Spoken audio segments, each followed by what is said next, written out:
Kita geser juga ya. Sekarang yang rame juga apa lagi Om Said? Soal gas. Gas nih, kayaknya Itu banyak kenapa yang sih antri. tabung gas itu?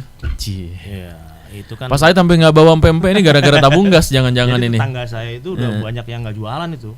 Oh, Pengecer. pengecer. Jadi mereka kan biasa beli di warung-warung ya. Karena sejak 1 Februari itu ada larangan dari pemerintah untuk gas 3 kg itu harus membeli di pangkalan. Sementara jumlah pangkalan terbatas. Pangkalan Jarak terbatas. pangkalan dengan rumah tangga itu jauh.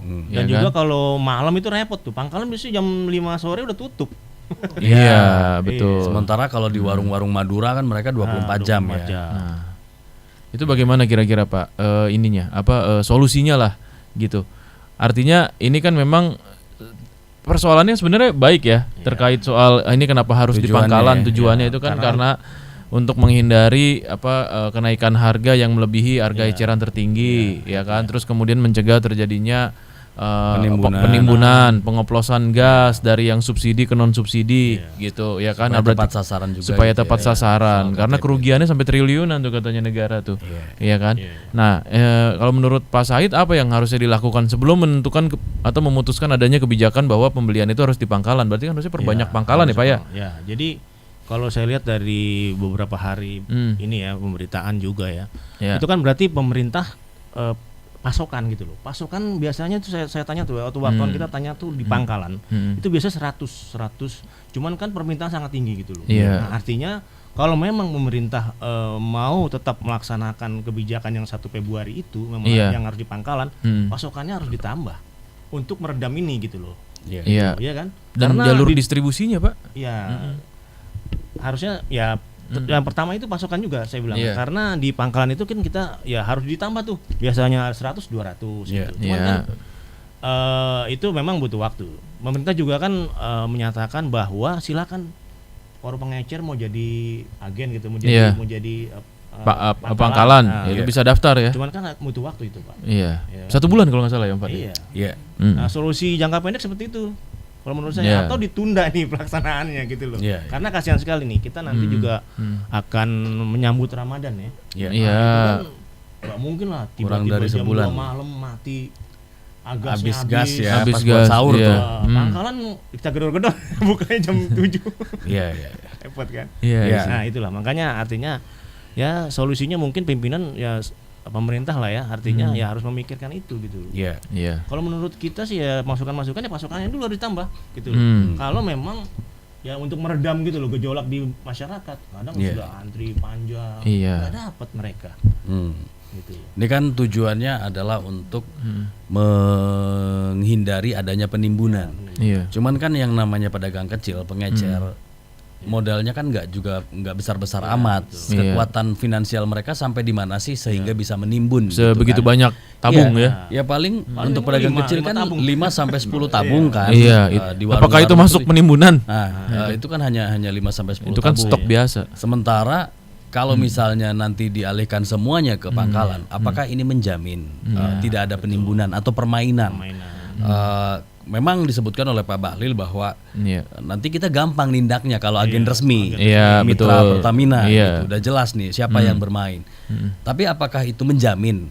Sementara tentu yang namanya pangkalan ini kan modalnya besar miliaran, dan mereka punya tempat yang lebih gede gitu. Sementara di satu tempat, satu wilayah, pangkalan itu kan nggak banyak. Ini kan justru nanti menimbulkan penguasaan distribusi di satu wilayah itu gitu. Ada praktik monopoli dan tidak menutup kemungkinan ternyata yang punya pangkalan-pangkalan ini kepanjangan tangan stakeholder misalnya ternyata.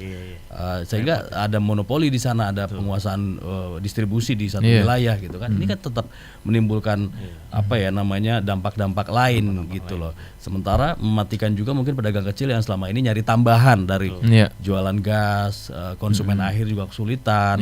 Pedagang-pedagang makanan juga kesulitan. Iya kan? Iya. Mereka harus beralih ya ke tabung yang besar. Saya kemarin lihat tetangga saya itu biasa jual sop kambing ya. Itu terpaksa harus bawa tabung gas 2 nih. Saya bilang, tumbenin naik motor pagi-pagi buat tabung. Iya, tapi kan gitu. artinya adalah bahwa cost productionnya dia juga naik, pasti Pak. naik. Nah, itu kan? Untuk pedagang yang skala menengah ke atas lah ya. Nah, ini yang kalau yang warung-warung. Artinya makanan mereka juga naik tuh, sopnya naik itu berarti, Pak. Sopnya naik ya. Iya kan, harganya. Tadinya sambung kan, sop kaki misalnya. Iya. Betis ke atas, paha gitu. Sekarang tinggal betisnya doang, tuh pahanya nggak ada tuh. Tulangnya aja. Dan yang biasa ada dagingnya ini tinggal tulangnya doang ya. Iya. Ya mengurangi cost production kan. Iya, betul. Iya. Ada juga jual gorengan tuh nggak. Tapi kenapa nggak dibikin kayak negara modern ya Pak ya? Apa? Ya model menggunakan pasca bayar gitu misalnya. Gas tanam. Gas tanam dengan pipa. Ada sedang ada. Iya. Sedang berlangsung tuh. Di Rusunawa di Depok ada ya? Iya, di Perumnas Depok kayak gitu udah mulai tuh. Nah, kenapa nggak dicoba seperti itu gitu? Butuh jaringan ininya sih apa? Ya pasti harus, Pak. Itu kan infrastruktur ya. Pertamina harus bisa. Mungkin jangka panjang itu ya. Iya. Bisa ya. Jangka panjang. Nah, ini juga keluhan-keluhan dari pedagang kecil. Selama ini kan memang lagi ekonomi menurun, daya beli masyarakat turun juga. Mereka mikir gimana caranya bisa jualannya bisa laku. Ini tambah lagi gimana cara mikir dapat gas melon. Iya. Jadi tambah-tambah beban. Bahkan itu di Tangerang itu ada yang meninggal tuh kemarin. Nah, itu ada klarifikasinya tuh Pak, yang ibu-ibu itu kan, yang di Pamulang. Itu infonya katanya ternyata dia tidak antri. Jadi dia jalan, terus kemudian dia pergi ke pangkalan beli gas melon, begitu pulang ke rumah terlalu drop, capek karena dia udah jualan dari jam 5 pagi. Jualan nasi uduk, Pak. Ibu-ibu kan nggak semuanya punya motor, nggak semua punya kendaraan. Nggak semua bisa juga naik motor. Kadang mau naik ojek misalnya, ojol tetap aja keluar kos kan. Iya. Dan mungkin lebih mahal daripada. Padahal hasil jualan gorengan misalnya berapa? Iya. Akhirnya mahal jalan aja. Harga eceran. Maksa jalan, ternyata kondisi fisik nggak prima. Iya. Kecapean. Iya. Itu harus dipikirin juga kan ya. Iya. Nah, tapi ini kalau menurut Om Said ya, hanya karena transisi, ini kan namanya kebijakan baru pasti bergejolak dong. Apakah ini hanya proses saja menuju nanti ketika udah settle semuanya ya udah berjalan baik gitu atau gimana? Atau memang sebetulnya masih ada kok solusi lain kalau memang tujuannya untuk Tapi ini kan masih dipertimbangkan menghindari penimbunan, mengontrol harga supaya nggak ada permainan harga dan lain sebagainya. Kalau memang permasalahannya itu, ada solusi lain nggak sih selain pindah ke pangkalan dan menutup pengecer? Iya. Ya sebenarnya sih kalau menurut saya pemerintah tuh kalau melakukan kebijakan itu harus dilihat dulu gitu loh, efeknya ke depan itu gimana kan, gejolaknya bagaimana gitu kan. Artinya memang kalau memang ada kelangkaannya itu yang saya bilang tadi, pasokan terus ditambah, orang tuh pasti akan mencari di sini nggak ada, di sana ada gitu loh. Nah itu kan, jadi ya itulah, jangan ngomong aman stok aman, ternyata nggak dikirim di pangkalan itu beberapa pangkalan nggak dikirim gitu.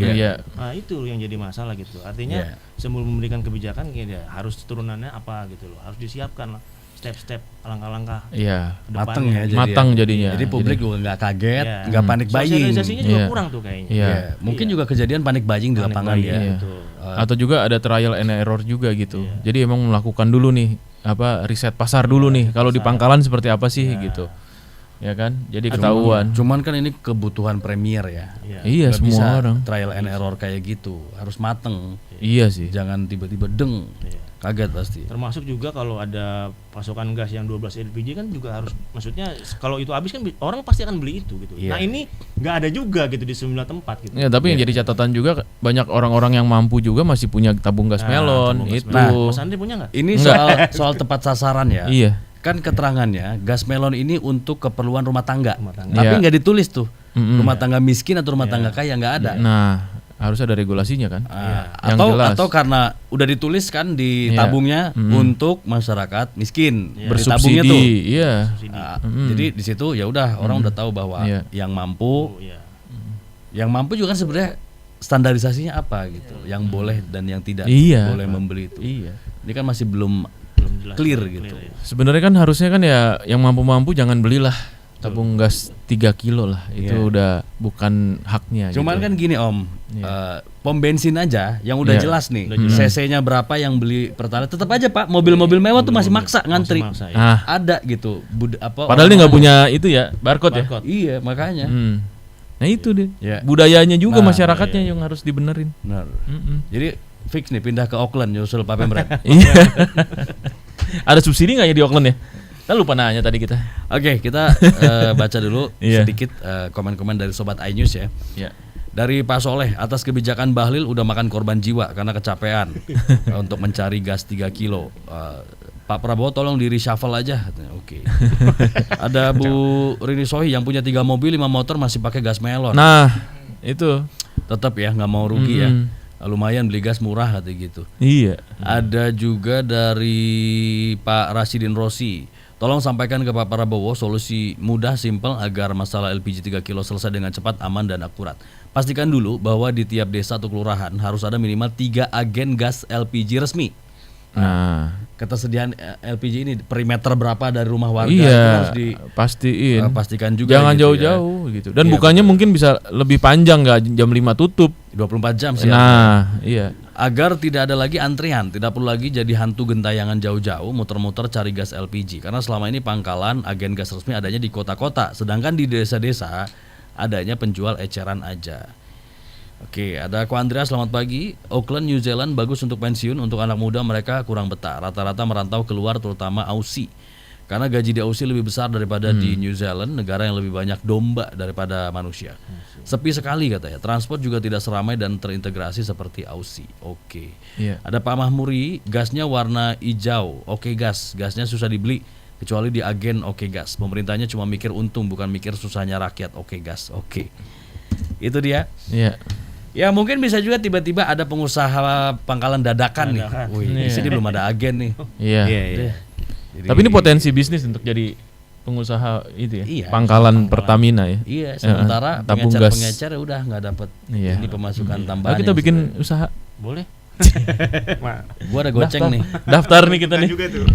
Oke. Jadi pangkalan gas. Oke, Om Said ada info Iya. apa lagi yang pengen disampaikan? Dari Sebelum kita iNews tutup? ID ya, Om. Ya, Yang menarik apa nih kira-kira? itu ada Hari juga ini. info penembakan ya di Bogor itu. Oh, Ya, itu belum penembakan. ketahuan ya motifnya, modusnya.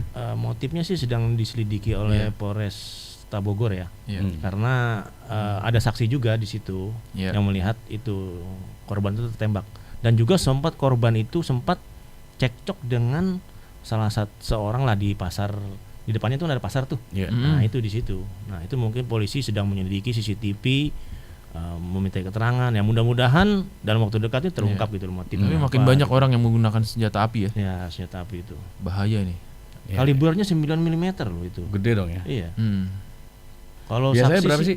Kecil Pak itu. 7 Pak. ya? Iya. Itu saksi itu mendengar 5 kali tembakan loh. Itu menurut keterangan Itu polisi. yang Ya. terkena di tubuh korban berapa tembakan? Nah kalau itu sih kayaknya dada kiri dengan pinggul ya kalau Oh, 2. Oh berarti 3 lagi meleset. Kemana tuh Ya, Pak itu. pelurunya Pak?